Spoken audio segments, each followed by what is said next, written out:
This is Trigger Point, episode 16. My name's Serena, and sitting across from me is my co-host Peter. Hello, Peter. Hi, everyone. 16. That's a lot of episodes already. When you say it's like, is this episode 16? I'm like, really?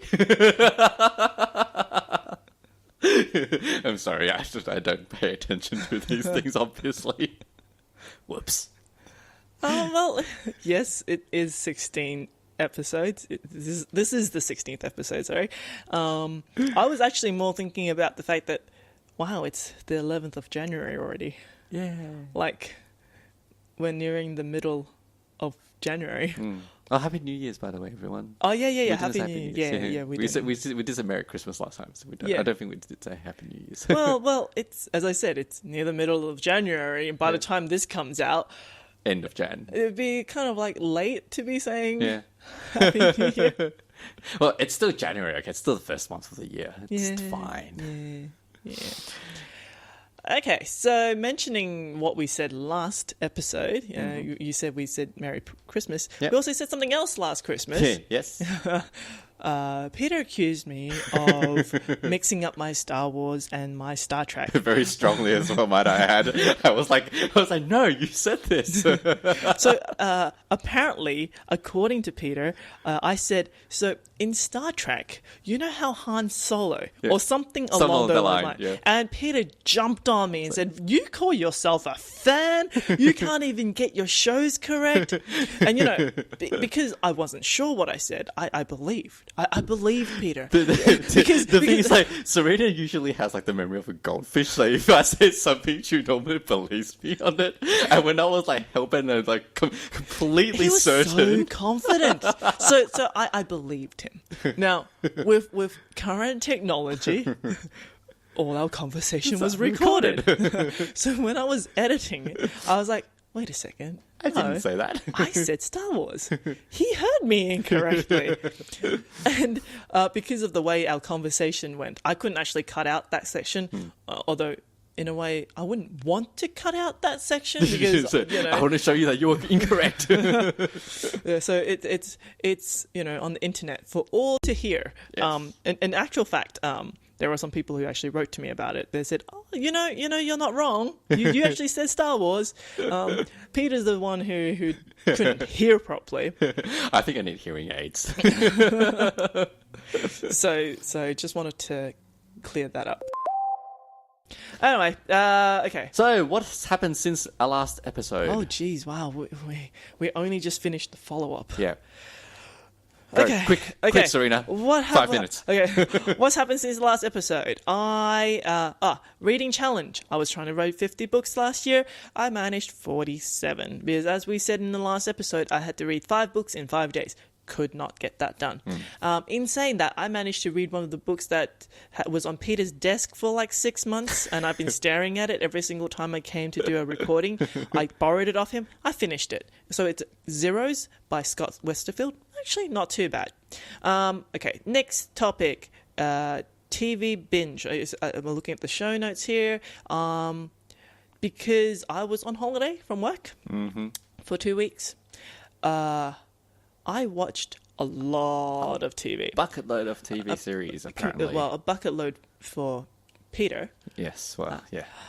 It's probably more than I can get through in like a few months. Yeah, so I finished season 2 of The Crown.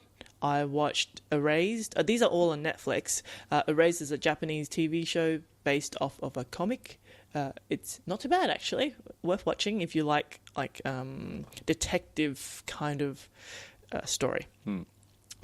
Black Mirror season 4, kind of rough around the edges, some of these episodes, but really? the last episode was not too bad. Okay. Peaky Blinders season 3, I had to rewatch season 2 as well because I forgot some of the stuff. It was okay season, but the ending was good enough that I was looking online to see whether season 4 was available. Yeah. Then there's 2 series that I want to mention. One is a Korean Odyssey. That's the name of it. We'll mention more about that. We'll talk about that later. Yeah. And the latest one I watched was called The End of the Effing World. Dark comedy pretty funny, worth watching the trailer at least on Netflix. I'll include all these links on our show notes. One more thing I did over two more things I've done. Normally at the start of every year, me and Andrew will always watch the Big Fat Quiz of the Year. So it's a quiz with comedians going through the events of the year kind of thing. So it's funny. And we also watch the Melbourne International Comedy Gala. Normally during this time we will jot down names of comedians that we like, and then we go and look for more stuff from these people. And there was a few that was pretty good. A lot of LGBT kind of jokes this year though. Which is still I guess funny. Given the climate, Yeah. Makes sense. Okay, so that was the thing. We're blazing through these really quickly. Yes. And last Friday, during Swordcraft, I get shot in the eye with a padded arrow, which is as painful as it sounds. If you think it sounds painful. It was really painful. I dropped like a stone. Like as an Asian, I don't really have much of an embedded eye socket, so there was nothing really to glance, like to deflect the arrow. It just went straight in my eye. And making another Asian joke here, considering I'm an Asian, my eye's tiny, I don't know why you would aim at that point. Like, I don't know whether you were trying to prove your archery skills or something. But anyway, I dropped, my contact lenses came out, had to go into a medical officer. So within 10 minutes of joining the game, I was out of the game and I was sitting on the sideline. But good news, I went to see the optometrist. Everything seems fine. I'm looking around. Nothing seems to be a problem. My eyesight's not as bad. It's not worse. It's not worse than what it was before. It's never great to begin with, Serena. How much is it again? -7? -7, yeah. Look, I'm just glad I didn't go to... Because the entire impact happened on my eyeball. Yeah. The only good part of it is I didn't get a black eye. Yeah. So I didn't go to the first day of work. I didn't go back to work with a black eye. Yeah, actually, because when you mentioned to me, I'm like, oh, you got him. I didn't really see that. No, there's no black eye, so I didn't have to, because I was thinking, but there was a perfect line I was going to use. Like, if people were going to ask me if I had a black eye and what happened to you, I'll be like, the first rule of Fight Club. Yeah. And that'd be all I say. But no, nothing happened. The only thing physical that showed up, at least for now, is when I went to get my eye checked, apparently the pressure within this eye is completely different from the pressure in my other eye. Yeah. The difference is normally only supposed to be 2 to 3. I've got a difference of about 5. But they say it's probably because it's healing, like rebounding from being squished or something. So it's fine. So it's fine for now. Yeah. So that was my eye situation, and that's what happened since last episode. Over to you, Peter. Right. I haven't done much since I've been working as usual. But I introduced Serena and Andrew to a board game called Terraforming Mars. Yes. And it's a really fun game, by the way. How long were we playing it for? We started at 3, I think. No, because you guys came in late, so it would have been like... No, yeah, that's why 3. We were supposed to start 1:30. Yes. Yeah, so yes, we started at 3. But don't say it's all because we got late. You were talking for a very long time. You want that too? Yeah, okay. We didn't start because other things. Yeah. So we started at 3. Yeah. We had to stop at 5 something because we went to watch the Greatest Show, which is what we're going to talk about later. Yep. And then we came back and finished the game until like what? 11?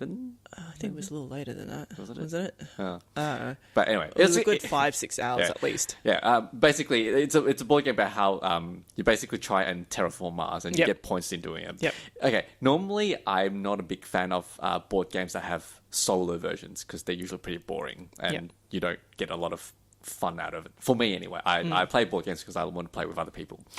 But Terraforming Mars has a very, very interesting solo version, and I've been playing it pretty much non-stop by myself. Yes. That sounds pretty sad, but... I came into Peter's apartment, and his table, where we usually podcast, was completely set up for Terraforming Mars. And I thought, wait, are we recording, or are we playing a board game? But apparently, no. That was just... That was just me doing one of my sessions. Hey, I've got pretty good strike rate at the moment. I can terraform Mars 80% of the time out of... success rate. Yeah. It's pretty good. Actually, we should have taken a photo of my board while we were at the, so this is what I was doing before. Ta-da. Well, we could set it up again later. Yeah, that's okay. And we went to just before we went and did this podcast. We went to the South Melbourne night market. Yes, for food dinner. Yes, and we'll post a picture of it. Well, a picture of a sign because we were very busy trying to get food, so we didn't take a photo of anything else except for the sign of. So that South Melbourne Night Market is on from 4th of January to the 22nd of February. So every Thursday night. Yes, sorry. So I'll put a link to the event. Anyone who's in the Melbourne area, go give it a go. Yeah. I mean, it's food trucks. Yeah. The quality is food trucks. Although, in saying that, there was this one place with the Japanese chips. Yeah. It's essentially just chips with okonomiyaki sauce and stuff over the top of it. Quite good. Yeah. Think. What do you say the chips with? Schnitz. Yeah, schnitz. Chips with those dressing on. Yeah. So the thing, please don't get confused with the Victorian night market because that's on Wednesday nights and not in the same area. So yeah, I thought differently. Peter was like, "Hey, do you want to go to?" And this was his wording. I got off work early today. Let's go and have dinner at the night market. And I'm like, sure. In my mind, I was thinking Vic Market because that's the bigger one, and that's closer to my work. And then he messages me when he's like, "Oh, well, you coming over?" I'm like, "Why would I come over? The night market's near my work. You come over to me." And apparently, we had a communication fail. Well, considering that it was Thursday night and Vic Market doesn't have a night market on Thursdays, I would have thought that you would have known that. This is my first week back at work. Every day is kind of all mixed up to me. Fair enough. For a moment, I thought that today was Friday, and then I don't even know. Okay. Well, next section. Stuff that will happen. Yes. This is a new section because I've noticed that we don't mention upcoming events that we might go to because we really should we should tell people about the events that's going on around Melbourne because anyway Pitch Perfect 3 is out. I know this is not Melbourne news, this is just my news. I'm gonna go watch and you have me rolling my eyes at the moment. Yeah, look, You don't watch Pitch Perfect 3 for the story. You don't watch it for the comedy. I don't watch it for the comedy. I just watch it for the singing. It's like watching a 2 hours version of Glee for a bit. I like a cappella, right? I like a cappella. And unfortunately, when you go and watch real life a cappella, it's a bit boring. Movies with all the choreography and everything, they make it snazzier. Yeah. I'm watching that. Okay. Are you going to watch it ever? No. Okay. What I am going to watch, and you will be watching as well, is we're going to attend Australian Open. Tennis. Yeah, it's from. Seriously, such enthusiasm. Australian Open is on from the 15th to the 28th of January this year at Melbourne Park. Yeah. And I unfortunately have to work, and so I'm trying to find a suitable time for me to actually go and watch it. No. You make it sound like you're working every single day during Australian Open, which is why you couldn't go, but that's not the case. You are flying out, and we're jumping on a little bit ahead here. You are flying out to Hong Kong and Japan on the 18th. Yes. So it's not because you're working so you can't go to Australian Open. But I am working during the few days that I have between it starting and me leaving. Yes, which is what you should say. Yeah. 3 days out of the 2 weeks of 4 days out of the 2 weeks of Australian Open, you would not be able to go because you're working. Yes. The rest of the time, you're off gallivanting. And where will I be gallivanting? In the snowfields in Hakuba in Japan. Damn you. And I will enjoy every minute of it. Well, I'm not envious of your skiing trip, but I just want to go to Japan. I want to buy stuff. So many stuff I want to buy. Yeah, the only thing I'm really looking forward to this trip because I'm staying at a ryokan, so that's like a traditional style Japanese A hotel, hotel kind of thing.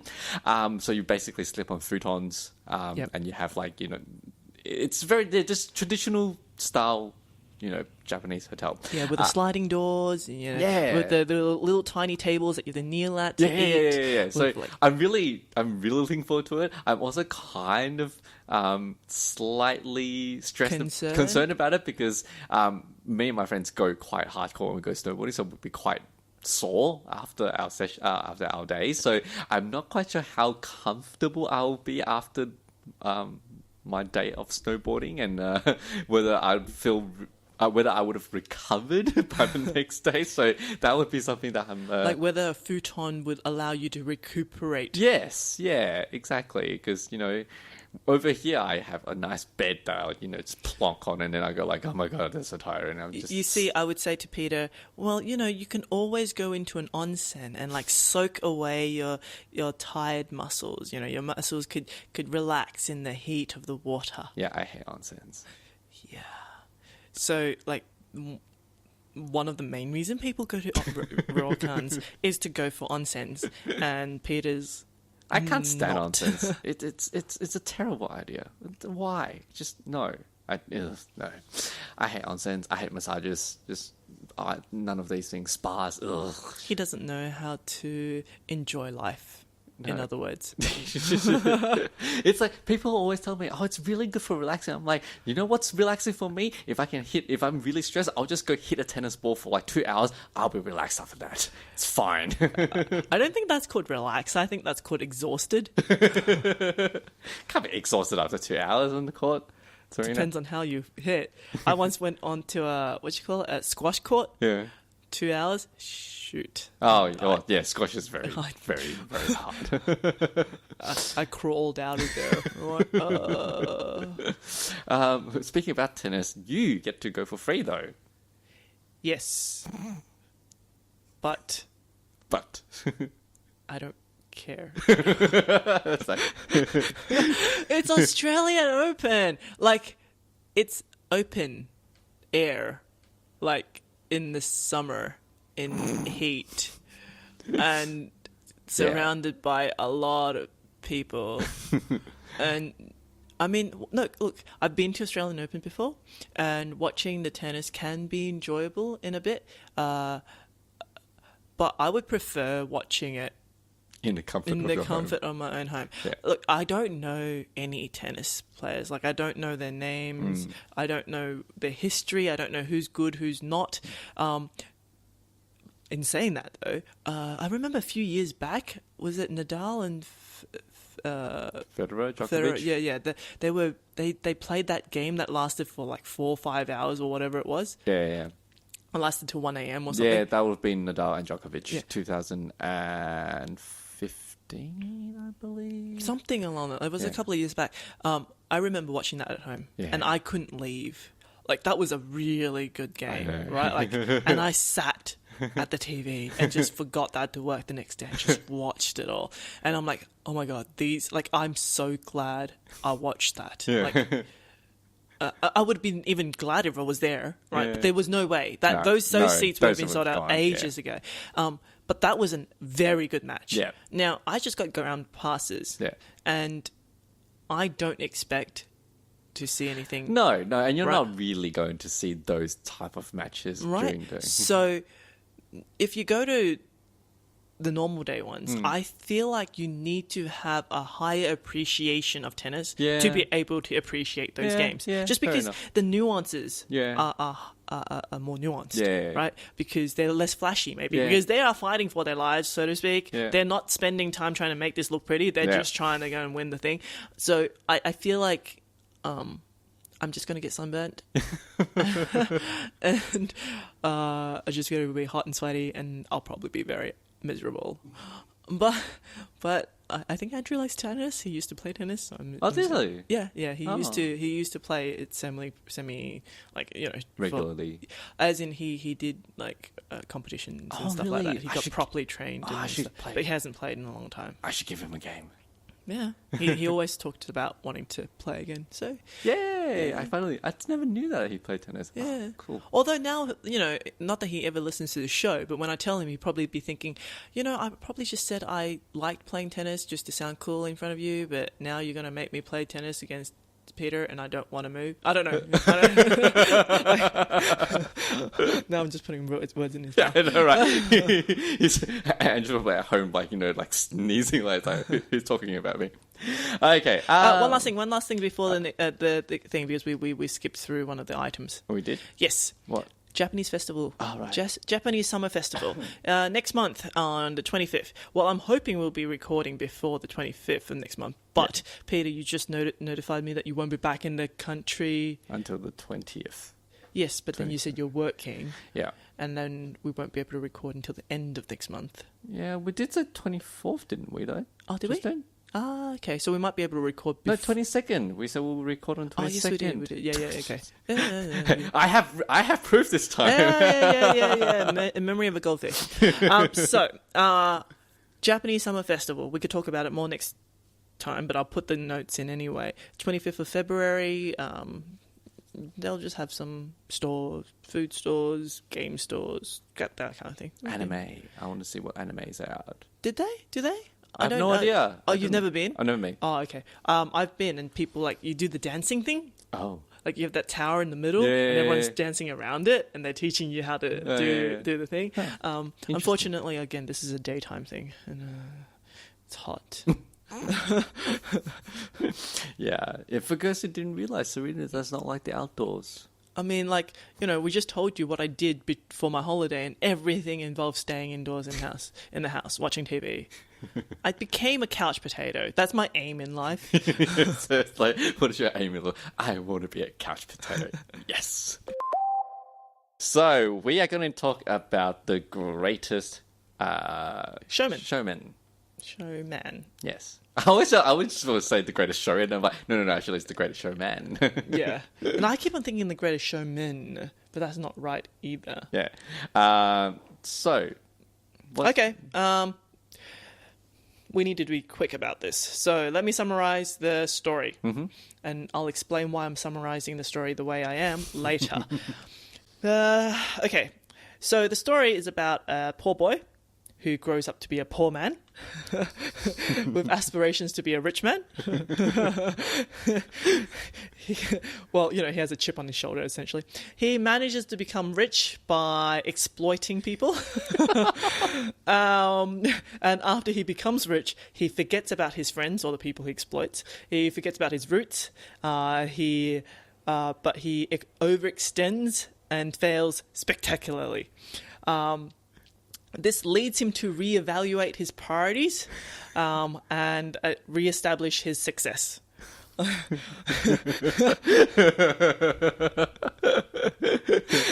Now, people who've seen the show or who haven't seen the show might find that's a very negative way of describing the show, but it's actually quite accurate. Okay, let me just say this out front. I loved the movie. Yes. I really did love the movie. Yes. Just that the story is... It's not a story, but it's just the way they portrayed the story was... It's a very straightforward story. Yeah. Right? You go in and you find out, oh, okay, so this guy wants to be rich. Oh, this guy becomes rich. Originally, I thought this was a story of him becoming rich by... establishing the circus. Yeah, see his struggles to become rich, but we don't actually say that. He becomes rich pretty much. Well, no, you spend half an hour seeing how poor he is and how he struggles and how his initial enterprise does not work. Yeah, but his success comes pretty quickly after that. Within half an hour, he was just rich. Yeah. The moment he discovers. He understands what he's working for. He gets it. The circus is established and he's rich. And he gets a house and he gets a car or, whatever it is. So then I'm like, oh, okay, so this story isn't about him becoming rich. Then it must be about his downfall, right? When someone rises that fast in a movie, you just look for them to fall. And he does. Yeah. Because he's trying to be more than he was. More than he needs to be. Yeah. and he borrows too much money. He invests in wrong things, and he forgets about the people who supported him and allowed him to become rich. And he when he fails, they all surround him and lift him up. Yeah, lift him up again, because they all have Stockholm syndrome. Because they really should have noticed that this guy is just exploiting them and weren't really doing anything for their benefit. And I don't understand why they're so loyal to him. Like, it just... Yeah. So anyway, that's the story. The marketing would have you believe that this is a movie about the celebration of the differences between people. Celebration of humanity. The celebration of freaks. No, because it was, right? Like, it doesn't matter if you are a bearded lady or a really tall giant dude. Or the fattest man. Or the fattest man. Or a conjoined twins. Or if you're black, which they don't mention in the movie. Yeah. Like, they say it's okay, but they never mention that it was a problem to begin with. Yeah. But anyway, they will have you believe that this movie is about them. Acceptance. Yeah, acceptance of them. Yeah. But when you watch the movie, no, the movie is about Hugh Jackman, which is fine. I like Hugh Jackman, right? I like Zac Efron. I like the actress who played Hugh Jackman's wife, like in the sense that her acting skills. Sorry, I don't know her name. I can look it up very, very quickly. Michelle Williams. Yeah. Like, I like them. Well, actually, not even. I really like Zendaya. Like her scenes were fantastic, but except for Zendaya, the rest of them were white people. This is not about diversity or differences, because all those diverse and different characters were relegated to the background, and more than half of them don't even have a name in this movie. And those who do have a name are barely mentioned more than once or twice, and even then they're probably mentioned in writing, like as in on a poster on the wall, and you probably in passing, or in passing. And you would, unless you really look out for it, you won't realize it's there. Yeah.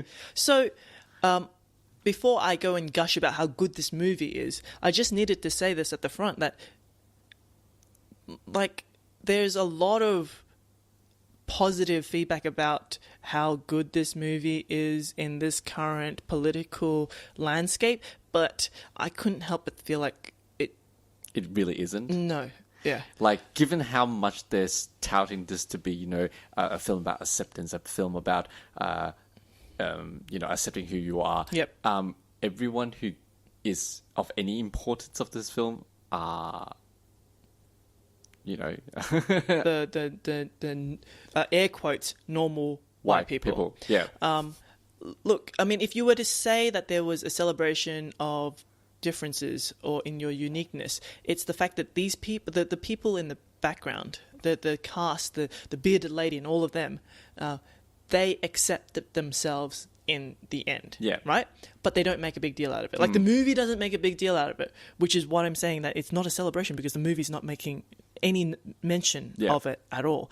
And the fact that they turn around and say to Hugh Jackman's character, "It's okay, we back you no matter what you do to us." Yeah. That's not so cool. Like, it would have been better if they just turned their backs on him and walked away. But that wouldn't be... Yeah. This movie is about uplifting stuff. All the songs is about uplifting stuff. And they... positive songs don't impact me that much. Anything positive doesn't really impact Serena that much. I could think of a lot of positive things, but other people might not find them. Yeah, exactly. What's positive to you? It's like people will be like, well, that's positive. Oh, okay, if you want to put it that way, sure. Anyway, so that's the story. Do you have any? Is that accurate? I completely agree. That's a fairly accurate description of the film. The story isn't important. It's just a vehicle. Yes, because let me say this again. I love the movie. Okay, no matter what I'm saying about the stuff before, I love the movie. And you will buy it. and I will buy it. I just don't like the hype around it. Yeah. And I don't like the hype around something that it's not really there. Yeah.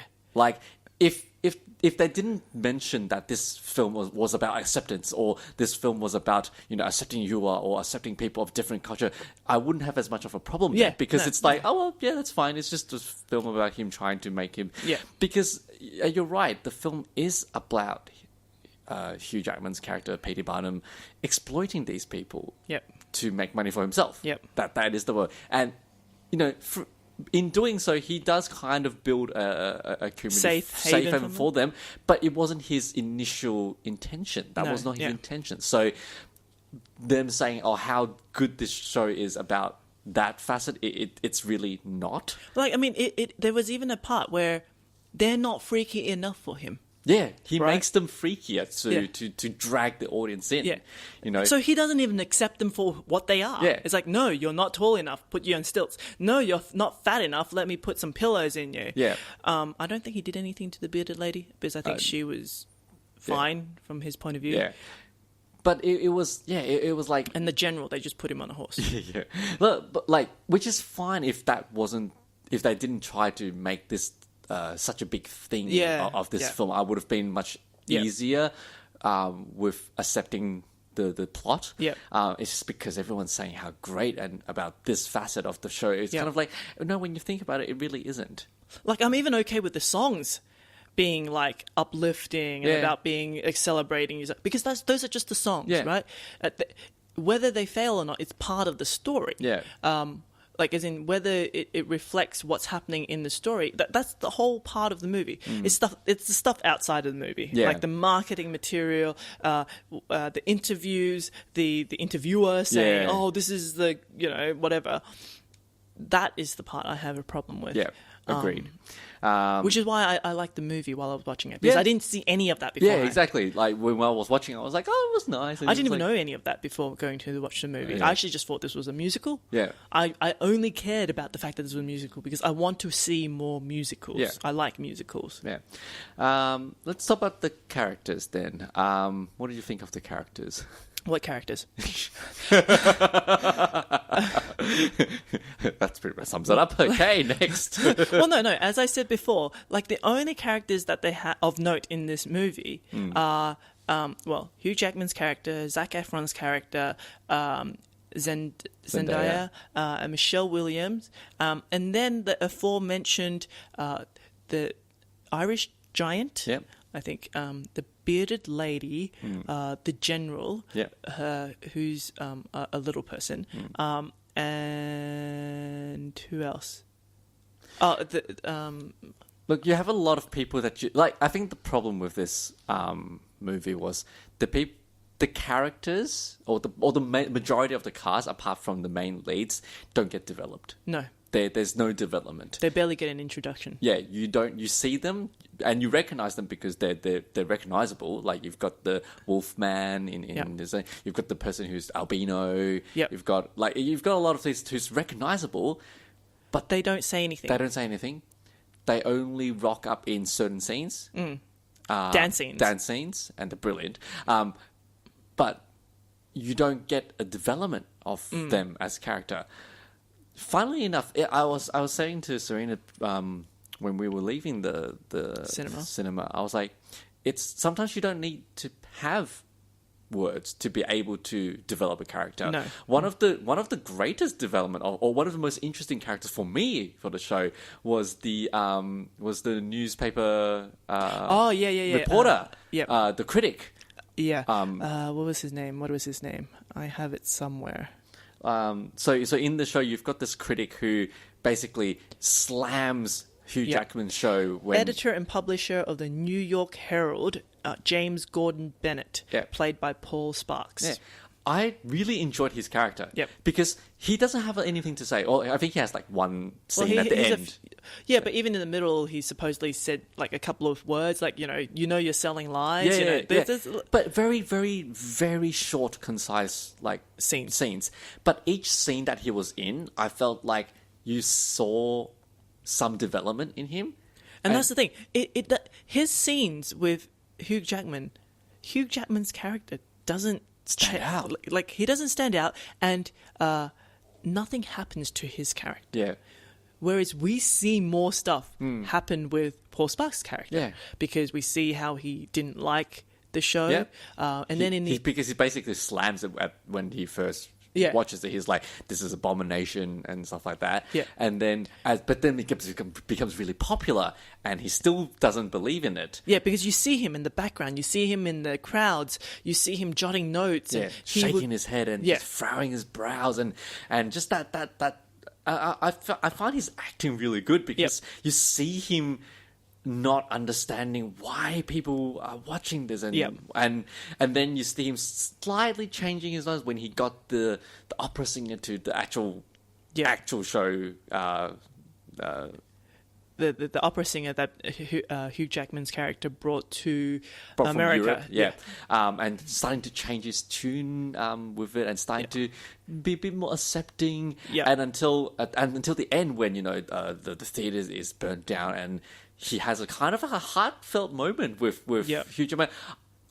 I thought that was really well done. Like I was like, I liked his character for at someone the end, for someone who has said barely like a handful of lines. I felt his character was one of the most developed characters for me anyway in the whole show. I was like, that's a great, and that shows that you don't have to have a lot of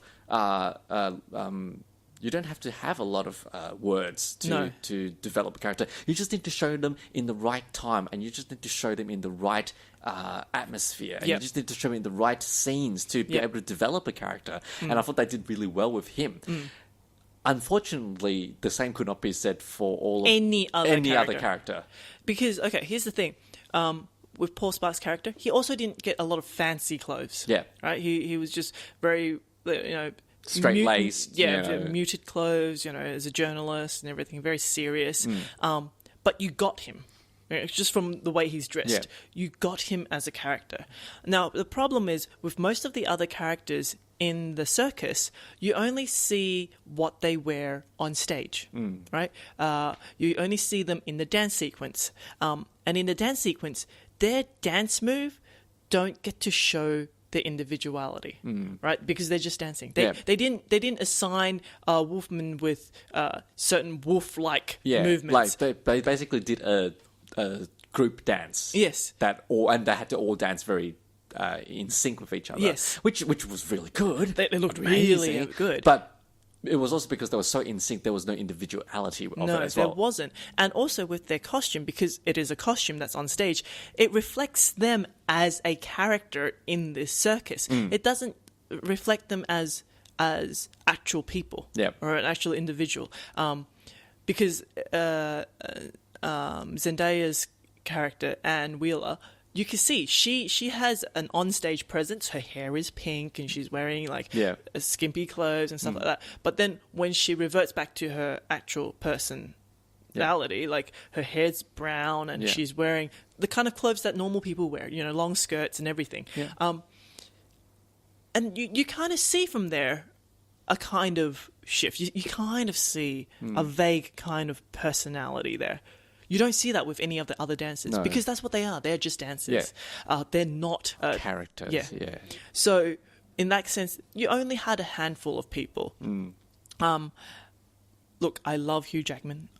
I even liked his character in the show. At least in the show, he did what his character would do. I love Michelle Williams' character, Charity. The strangest name, but I know that it's period appropriate.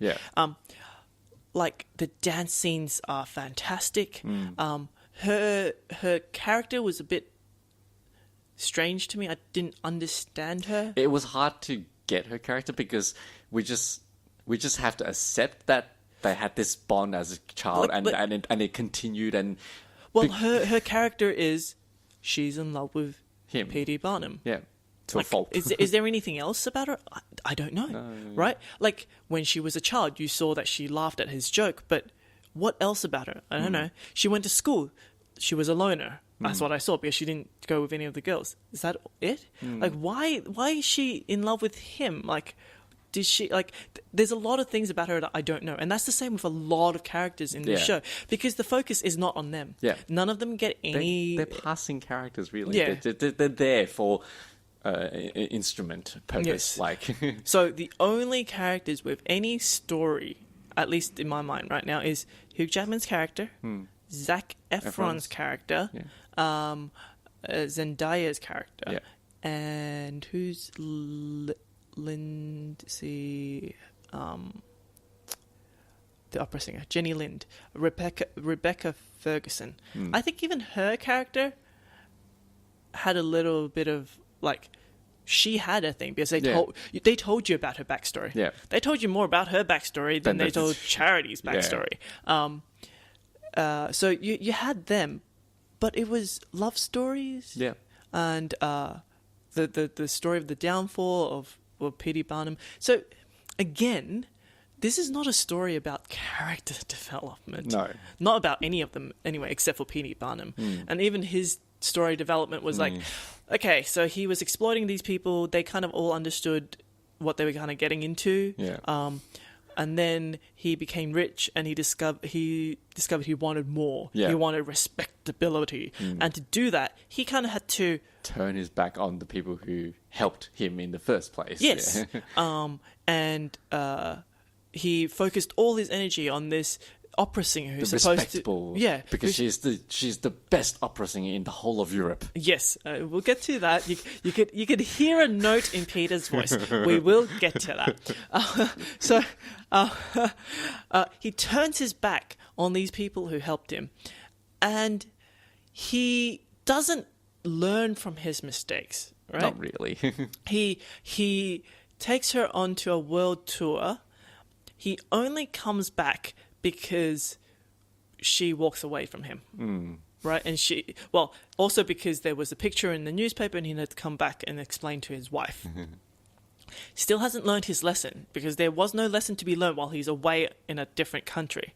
He comes back, his entire circus burns to the ground. Now he's forced to learn a lesson because he has nothing now. He has nothing left.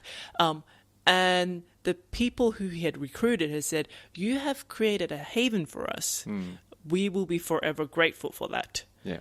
I couldn't help but think in the movie, he was exploiting you guys. Well, he didn't know he was doing that. That wasn't his name. He wasn't making a safe space for you guys for that reason. Yeah. And I couldn't help but think, you just said that, and he'd be like, yes, that is exactly what I was doing. That is...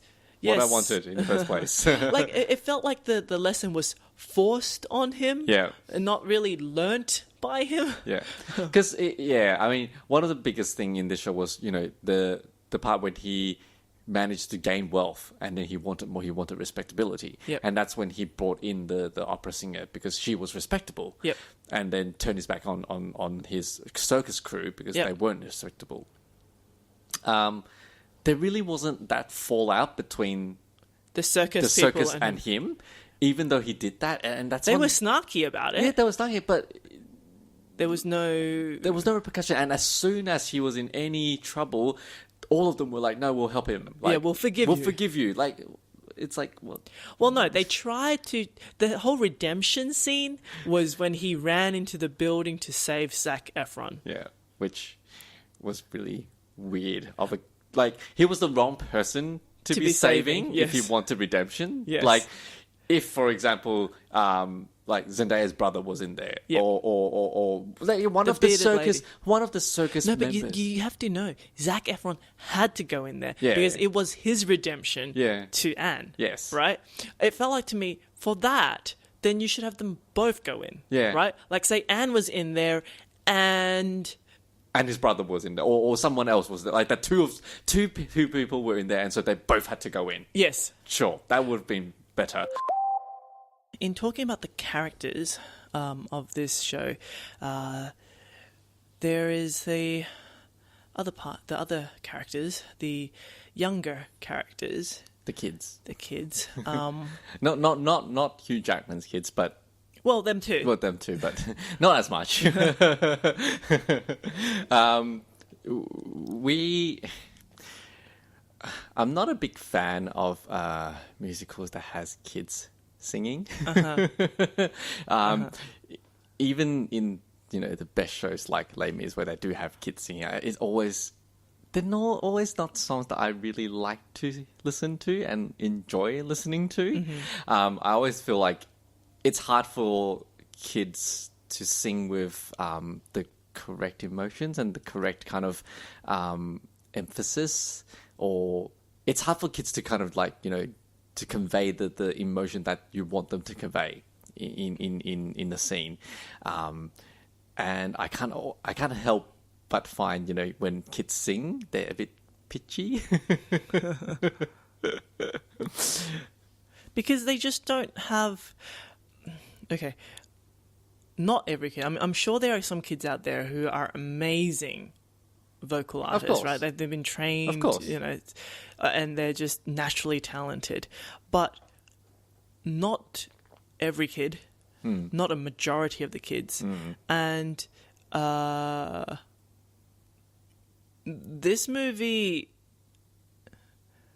I think we should mention that the kid that portrays the young P.T. Barnum, he's not the voice. He's not the voice. Actually singing. Yeah. They actually had to get a different boy. And I'm guessing this is one of those situations where they needed a boy who looked like Hugh Jackman. But he might not be able to sing. And so they had to get another boy to sing. Yeah. But they're not songs I'm interested in. Yeah. The song itself wasn't interesting. The story that they're conveying at that point wasn't that interesting, because it was just trying to show how P.T. Barnum and Charity fell in love with each other. Yes. He looks 10 or whatever it is. I don't expect him to be in love. Yeah. Right? So when he's singing about being in love with this dream and aspirations of their future together, it's not believable. Yeah. And the thing is, like, it didn't really need to be a kid doing the singing for that part. Like, they could have really just had the kids doing a very short skit, and then just gone straight into Hugh Jackman and his wife, them singing. Look, considering... Would have been fine, because then we wouldn't have to listen to them singing. It's not even just the singing, to be completely honest. I understand this is the music section of the show, but I couldn't help but think they haven't spent a lot of time on any of the other characters in this movie. They didn't have a lot of time to spend it on the circus, the establishment of the circus, which I was more interested in, to be honest. Yeah. Instead, they spent like half an hour on them as kids. Yeah. And I'm like, I don't really care. Yeah. Like, just have them start off already poor and living in New York, right? You can have them talking about or thinking about themselves as kids and what they thought about. Look, this would give them a chance to actually talk to each other, because that's one of the things. Hugh Jackman's character and Michelle Williams' character, they don't really talk a lot. Yeah.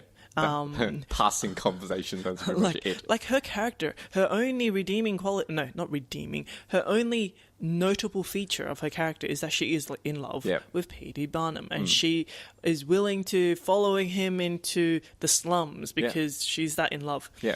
Even though she's from this rich family, she's willing to slum it out with him. Yes, and I wish that they would address that a little bit more, even in song, right? Just address it a little bit more, but they don't. No. Instead, we get them as kids singing about this fairy tale house, which they got in the end, but it wasn't really that impactful. No. It doesn't really matter. Yeah. She even mentioned it. Did you buy this house because it's down the street from my parents? That is all we needed to know. Yeah. We didn't need to know that they saw this as a kid. Yeah. Right? They were just like, oh, did you buy a house down the road from my parents? Yeah. That's all. Yeah. So, Look, the part where the kids were singing, we could have skipped, to be honest. We didn't find them that great.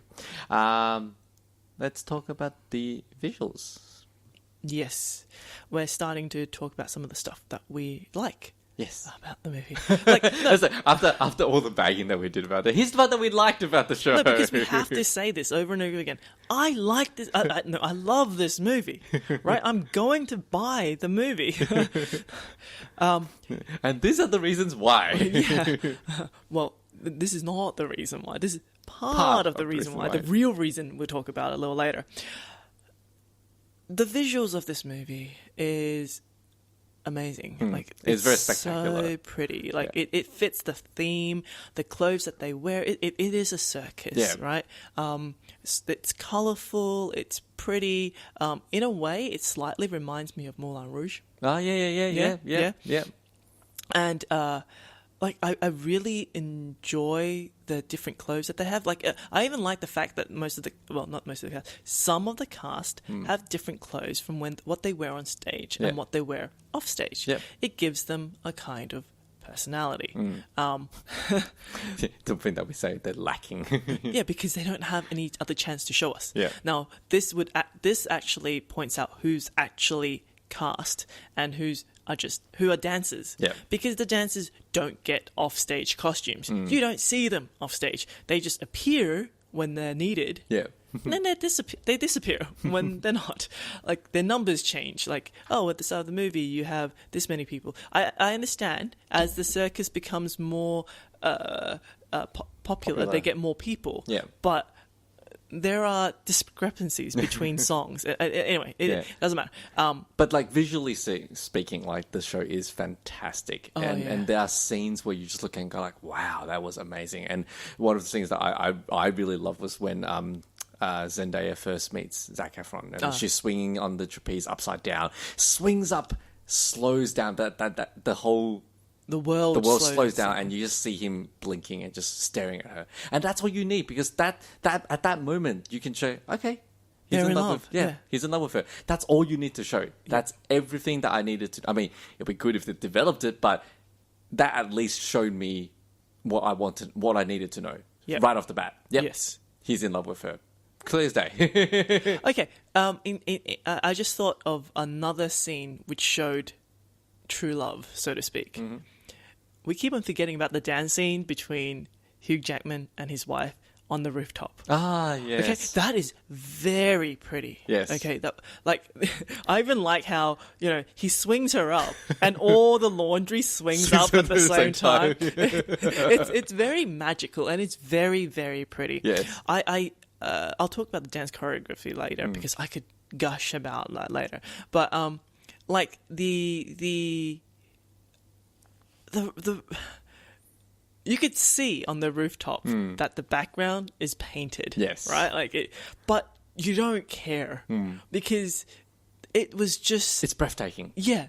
The expressions on their faces, it was just very breathtaking. Yeah. I had stopped breathing in some of these scenes because I'm just watching.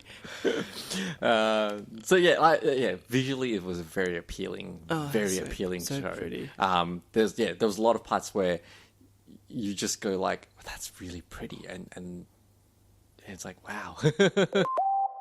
Okay, let's go to the music. The music. What did you think about the music, Serena? Okay. Let's answer this question with a scenario. So I'm driving down the street with this album on. Yep. And it all sounded like one song to me. No, if I wasn't concentrating, everything just bleeds into each other. There are a couple of songs that if I was paying attention, I would... like paying a slight bit of attention, I will recognize. Yeah. Like the song between Hugh Jackman and Zac Efron, because there's the distinctive sound of glasses hitting table and stuff, and so that would trigger. Yeah. There are certain phrases like and the song between Zac Efron and Zendaya. I can never get her name right. And certain songs, but most of the big group singing inspiration songs blend together. Okay, is it This Is Me? Yeah. The start of This Is Me is memorable because it was different in the sense that because only one person was singing, right? And it was soft and you can hear her over the music. But then it very quickly becomes another one of those let's everybody sing together song. And I quickly forget. Like I lose track of what song this is. Yeah. Yeah. I feel like for me, I like the music. I do like the music. I do agree though that the way the song, the beats of each song, the structure of each song, the thematics of each song are very similar, and so it does bleed into each other. Yep. Like the first 3 songs of the show, I was like, is that, like, was there a break? Like, is that supposed to be a single song or 1 song, 2 songs, 3 songs? I couldn't really tell. Yeah. Is that just a reprise? Another reprise? Yeah, exactly. and it, like, sure, in musicals, you normally have songs that, or you have motifs that recur throughout a show. Yep. Okay? But even though you have those motifs, each song is still an individual song. Like, you can still pick out a song. Like, for me, what makes... this show isn't a very musical... Like, the songs in this show isn't what you would expect in a musical. No. In a sense. Because they're really pop songs. Yes. Which is fine. Like, in the current age where we have a lot of musicals which have pop songs, that's fine. But each song should still carry its own moment. Okay, like each song should be capturing a specific moment in the show. Like it could be, it's like Alphabet in Defying Gravity. I've realized that I'm going to break away from everything. I want to, I'm going to fly off into distance. Or it needs to capture a moment for me to remember that song by. If I listen to a song and I can't picture that moment, then the song, in my opinion, has failed at its job. It hasn't done what it's supposed to do. And I think a lot of the songs, unfortunately, doesn't give me that picture. Especially, I just said, a lot of the group songs. Like, they're good, but it doesn't capture a particular point. It doesn't sound like that moment. Like, I'll take This Is Me, for example. This Is Me. It's supposed to be the song. It's the song that's the big song for the show. It's the song that won the Golden Globe. Yeah, it's the song that's saying, I'm now, this is who I am, this is me. I don't picture that when I listen to that song. It's just a really powerful song, but it doesn't give me that picture. I don't see that picture of them being, binding together and being able to stand proud. Like, I don't see that picture when I listen to that song. I do like the music. I just find like it just doesn't give me that picture that I need, and so I don't think it does that job very well. I do like 2 duets in the show. I really like 2 duets. One's The Other Side, which is the show that the song that you mentioned before, between Zac Efron and Hugh Jackman, which is the song where Hugh's trying to convince Zac to join the circus. Be part of his venture.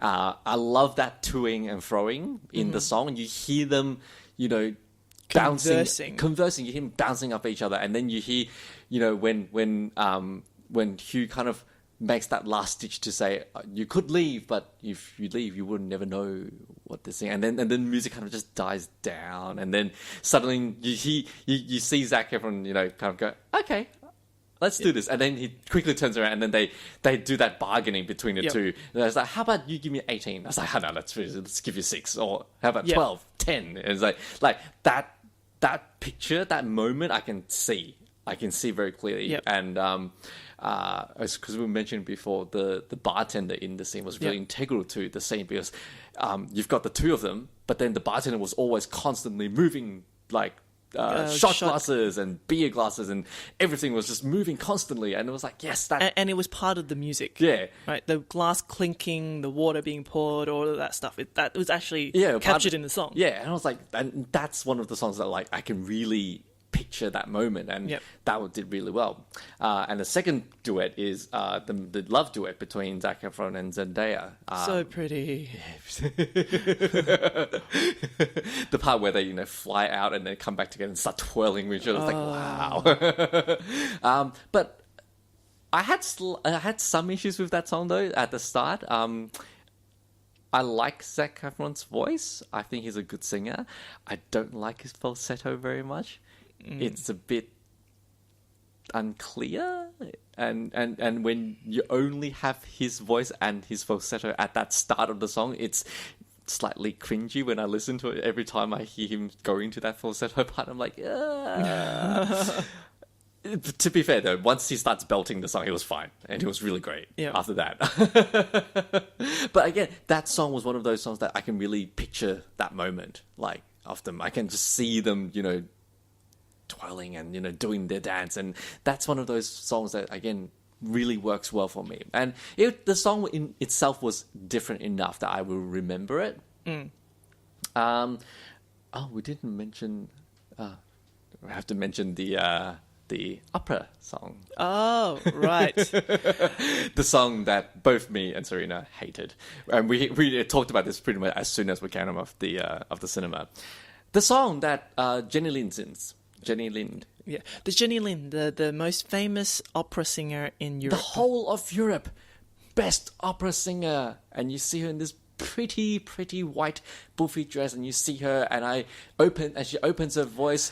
Okay, before you say what she sings, in my mind, I was thinking something like Celine Dion, "My Heart Will Go On." Yeah. Or even as you mentioned before, Phantom of the Opera, Yeah. like Christine Daae. Christine Daae. Like I don't expect him to have An opera. old opera song. No. Okay, because people won't like it. No. I'm thinking even if it was like Phantom of the Opera, Yeah. I've heard remixes of it, which is like new, but still opera Impressive. and still like vocally impressive. Yeah. So I was expecting something like that. Right, like really something that will impress me and go, wow. And I was looking forward to it I so know. much. Because she looked so pretty, and she looks like, and she had that presence, and then she opens her mouth, and it's like this freaking crappy pop song that I expect from Britney Spears.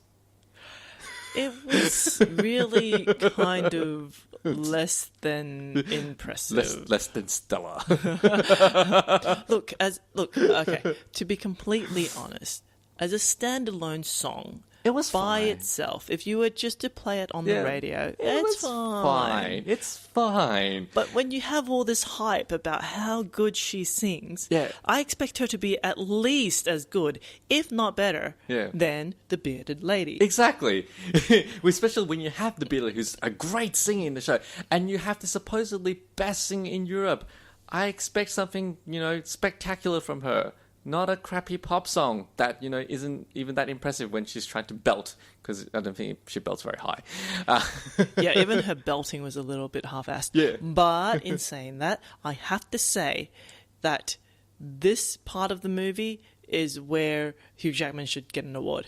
Because his expression when he's watching her sing this song half convinced me that this was a good song. I'm like, admiration you see. It's like, you see, it's like some tears coming from his eyes. It's like, why am I not seeing that? Like, what is he listening to?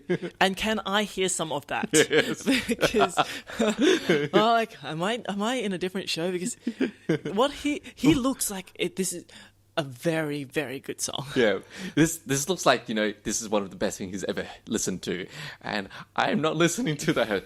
I want to listen to what he's listening to, whatever that is. Let me listen to that. So that was, look, a lot of songs were less than memorable, which is fine. They bled into each other, which is okay. Mm-hmm. There's some pretty good songs in the shows, but that opera song, quote unquote, was, to me, the worst song in the whole show, just because it just breaks the character. Because I'm listening to it and I'm like, geez, if this is the best you have in the whole of Europe, you guys really suck. Well, okay, here's the thing, right? Like, okay, so we had this opera song, and pretty much very soon after, we had this song by Michelle Williams when Hugh Jackman goes on his tour, and she's left alone. Yeah. That was the boringest song in the show. You. What, you didn't think that was boring? I thought the opera song was worse. Okay. I did find that boring, yes, but at least thematically it made sense. Okay, so you mentioned before about how the songs in this musical doesn't sound like a normal musical. Yeah. I completely agree with that. My feeling on it is I expect songs in a musical to be a kind of a conversation. Whether it's a conversation with another person or a conversation with yourself, like as you discover something or you're working something, like working up the courage for something, or you're trying to work out a problem or something.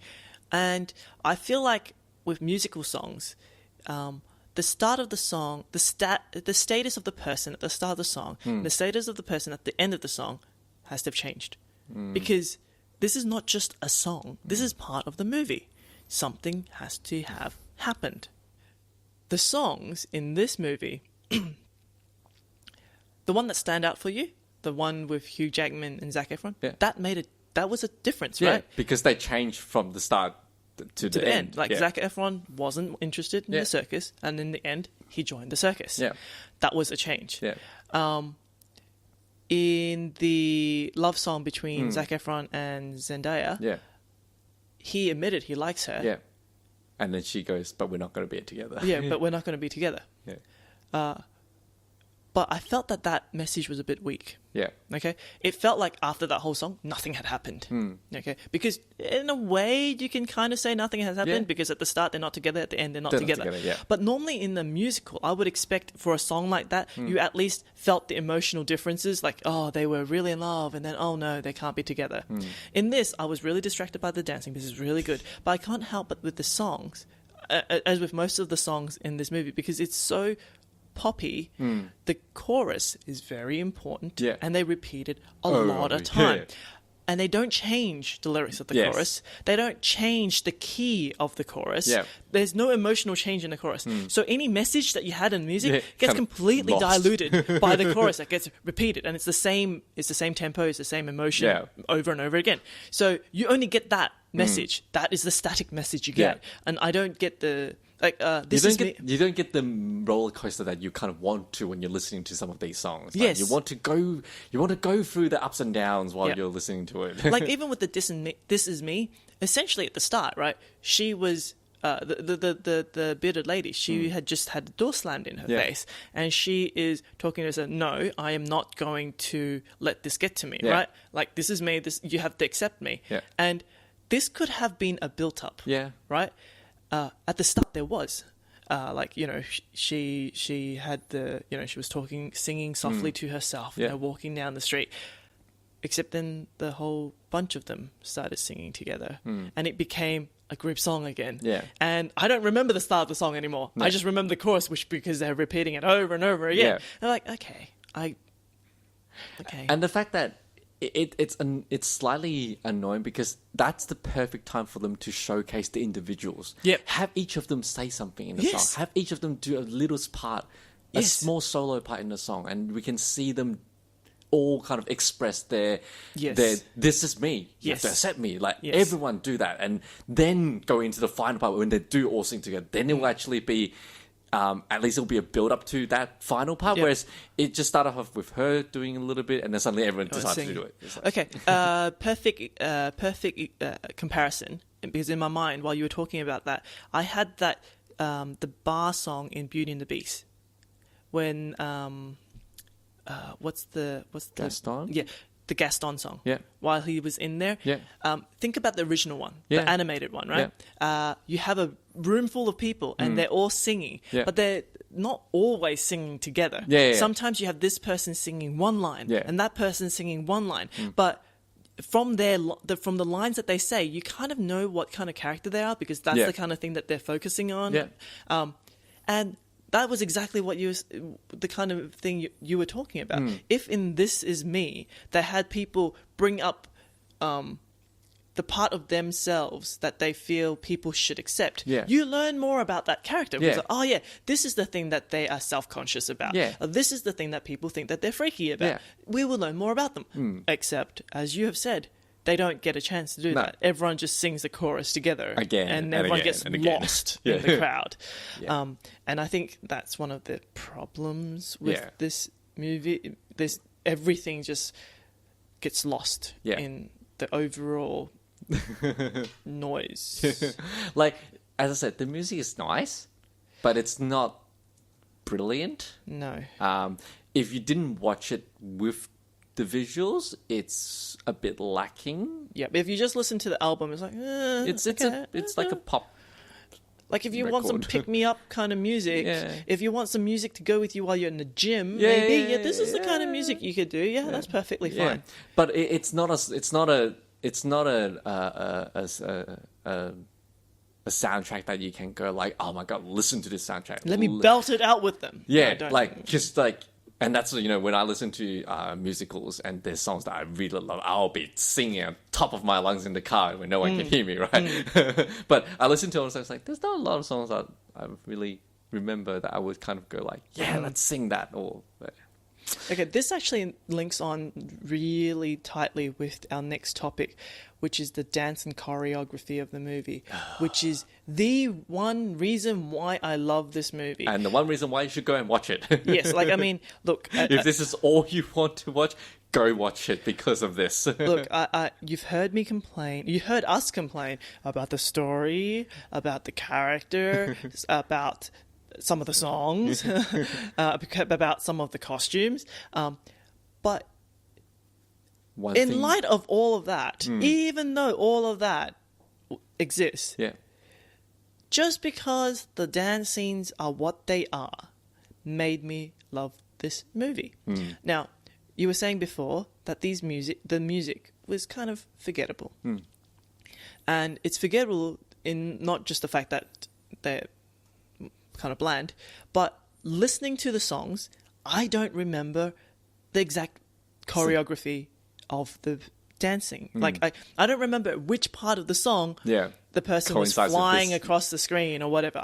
It doesn't. Like, the song doesn't remind me of those. But when you are watching the movie, every song matches with their dance move Yes. very, very well. Yeah. Like, when you're... Okay, when I was watching this movie, I thought the soundtrack was phenomenal. Like, I thought, oh my god, once this movie is over, I need to listen to this album. Yeah. Which is why when I listened to the album, I was kind of disappointed because it was nothing. Like, there was nothing there. Yeah. But yeah, the choreography of the show was absolutely amazing. The amount of skill all the dancers had was breathtaking. And you say, when I was watching this, there were part of the dancing where I was just like, wow, and just like gasping and just mouth gaping and just go like, wow. I think my face had the Hugh Jackman look yeah. while I was watching the dancing. Yeah, just like, oh my god. It's what I want musicals to be dance-wise. Yeah. Right? Because, you watch stuff like Les Mis, and look, the dancing is not bad in some of those movies. Yeah. They are, but very, very traditional. Yeah. Right? They're what you expect a Broadway show to have, Yeah. and then they made a movie around it. Yes. Okay? They didn't kind of... I didn't feel like those movies Adapted to the screen. Specifically for the screen. Yeah, it felt like they made the choreography and then afterwards they decided where the camera should go. Yeah.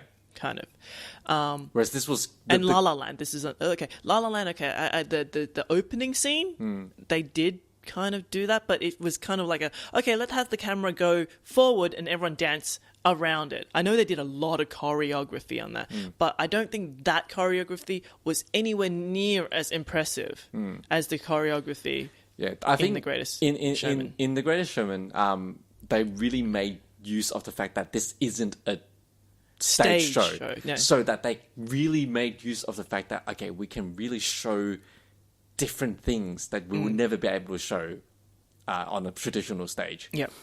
Just certain things that they put in, and excuse me, like doing the trapeze scenes, and I was like, oh my god, that's just amazing. So I think for both of us, the one thing that makes this show such a good show, even though there were a lot of flaws in it, is the dance and the choreography. Yes. Like that single-handedly managed to lift this show from an okay show to a pretty good show. Yes. Not just a pretty good show, an amazing show.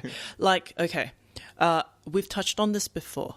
The scene between Zac Efron and Hugh Jackman in the bar, there are a lot of the timing Oh, yeah. of not just where they are. When the glasses go. It's also the glasses and the hand slaps, because all of those sounds are part of the music. Yeah.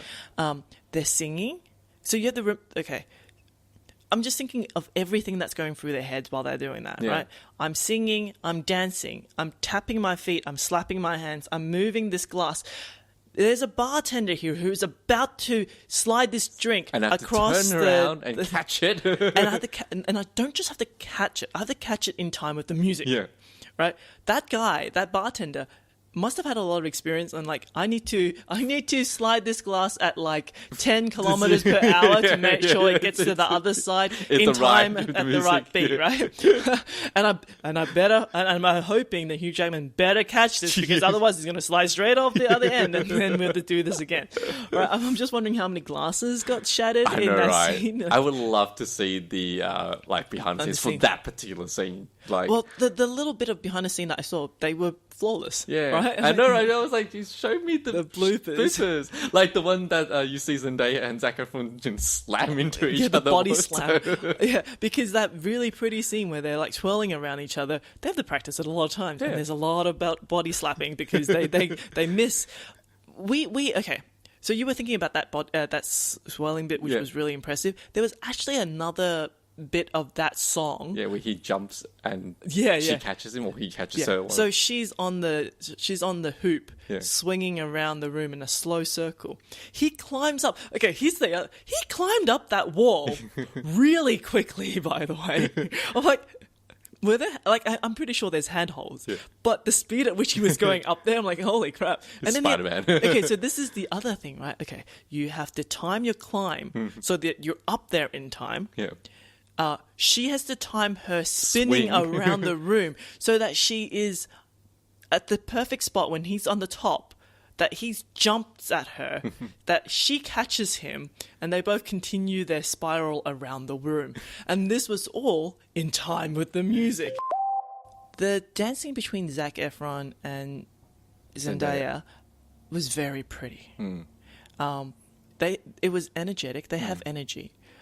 But I think the energy between Hugh Jackman and Michelle Williams is on a different level. Like that rooftop scene, the way they're running, they were full on pelting, running across the screen at the thing.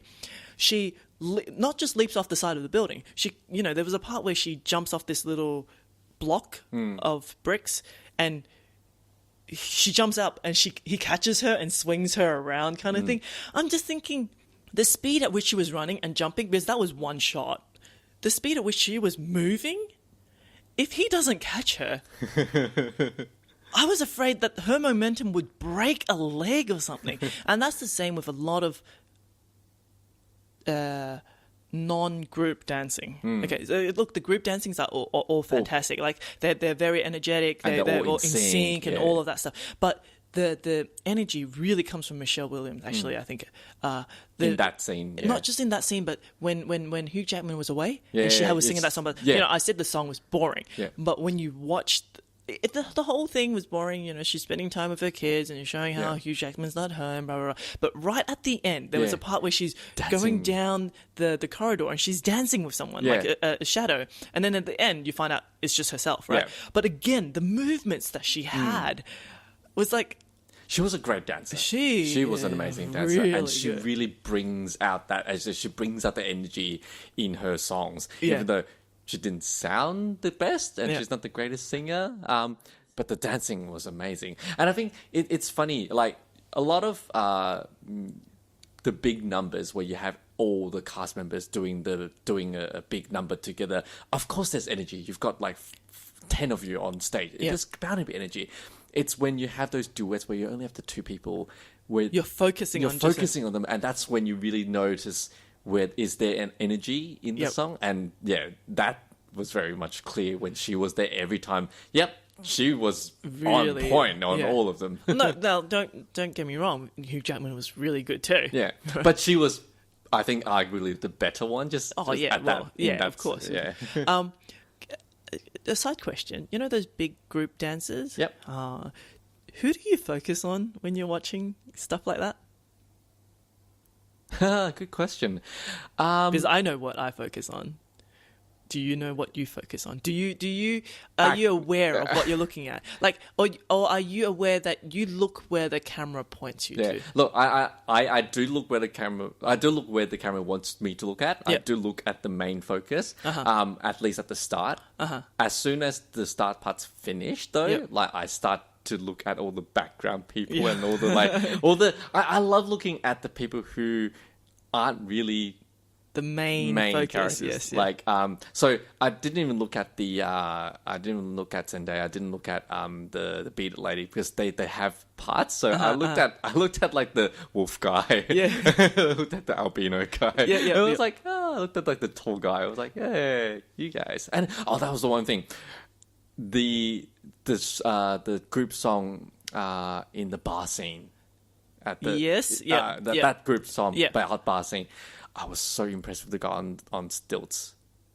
I didn't look at him in that song. Because I was like... He got on top of the bar, didn't he? Yeah. And I was like, oh my God, that is amazing. And but did he go up there on stilts, though? Yeah, right, because when you get up to that height, you don't... No, I don't know, but it probably wasn't... He must have gone off then. I can't remember. But there was one part where he was kind of on stilts and still doing a lot of the dance movements in time. I was like, wow. That is amazing. Okay. I really noticed that I don't really look at the front. Yeah. When there was a part when Hugh Jackman was sliding across the ground. I didn't know someone jumped over him.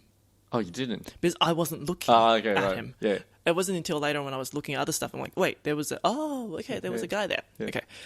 I do look at the background a lot. Unfortunately, I look too far back.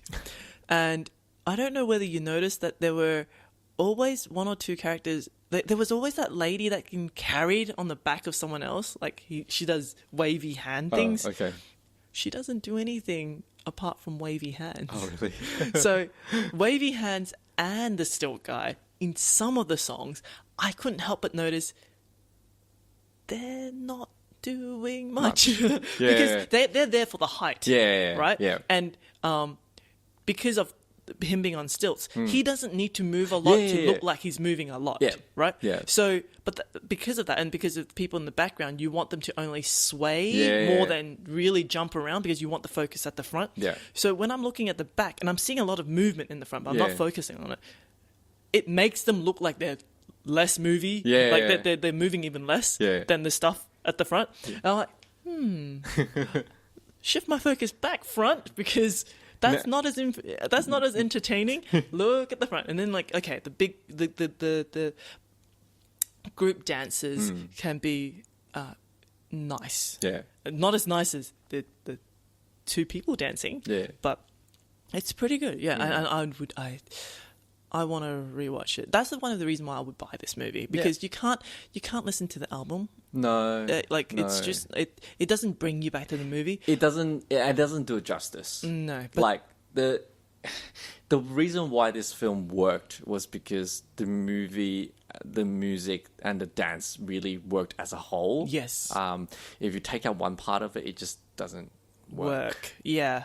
So, which is why more reason why I didn't like that kid bit. The whole 30 minutes at the start. Because there's no singing, there's no dancing, there is... Oh, here's the other thing. They launched into that first song... not the first song. The first song is Hugh Jackman. They launched into that second song very awkwardly. Yeah, abruptly. Yeah. The way they launched into that song was the girl asks a question, the boy says, yes, and then launches into a song. I feel like, and that's one of the problems with the music in this, as I said, it's not a conversation. The music is just music for the dancing. Yeah. It's not music for the story. Yeah. And I feel like if it was music for the story, then technically, when she asked a question... He should reply with the song. Yes, the song should be the response to her question. Not that he responds and then go into a song. Yeah. And not to mention there was no dancing, right? The kids had no dancing. That was why it was also boring. It's like, there's no dancing. This movie is a dance movie. It is. Right? It's not a musical. It's a dance movie. Yes. And with singing. half an hour of the movie is wasted on stuff that... could have been better. Oh, if the kid parts was boring, the whole selling tickets for a museum was like draggy because it's like was... you know that's not what this story is about. Yeah, exactly. Right. So like instead of focusing on that, they should have just gone into him straight, finding that idea and dealing with it. Yeah, finding the people. So then he can spend more times on those people and try to know them or something. Yeah. Anyway, so that's our review. There was a lot of The Greatest Showman.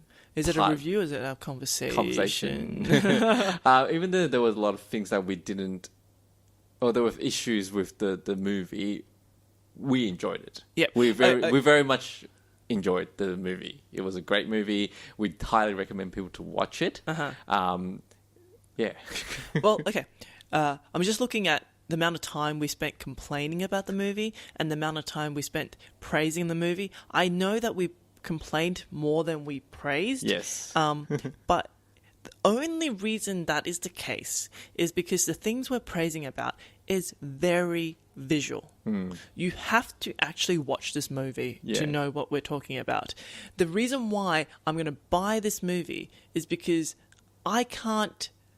Just thinking about it. I can't. I need to re-watch this movie. I'm going to skip the first half of an hour, and I'm going to re-watch all those dance scenes because that's what it is about. Yeah. So, how many times can we just say the dance scenes are incredible? I know, right? Right?